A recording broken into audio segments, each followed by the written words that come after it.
Saudaraku, Gubernur Aceh Muzakir Manaf menolak rencana pemerintah pusat untuk memotong dana transfer ke daerah atau TKD.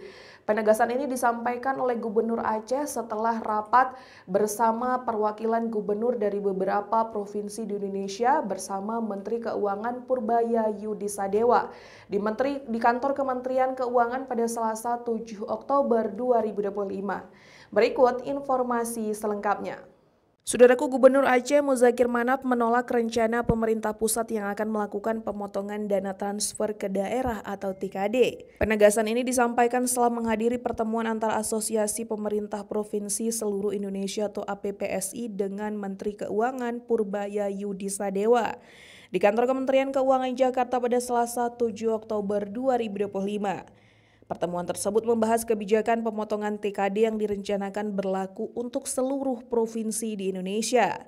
Pemerintah Aceh menilai kebijakan tersebut akan menjadi beban bagi daerah termasuk Aceh karena berpotensi mengganggu stabilitas fiskal dan pelaksanaan program-program prioritas.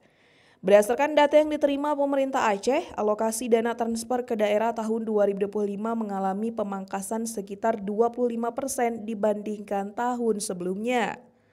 Sementara beberapa provinsi lain bahkan mengalami pengurangan hingga 30 hingga 35%. Pemotongan anggaran ini diperkirakan berdampak langsung pada berbagai sektor, seperti pelayanan publik, pembangunan infrastruktur, dan upaya peningkatan kesejahteraan masyarakat.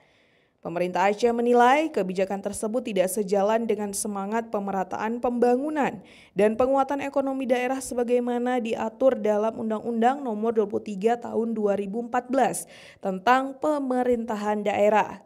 Gubernur Aceh berharap pemerintah pusat dapat mempertimbangkan kembali kebijakan pemotongan dana transfer dengan memperhatikan kondisi real yang dihadapi daerah-daerah, khususnya Aceh, agar tidak menghambat pelaksanaan program pembangunan dan pelayanan kepada masyarakat.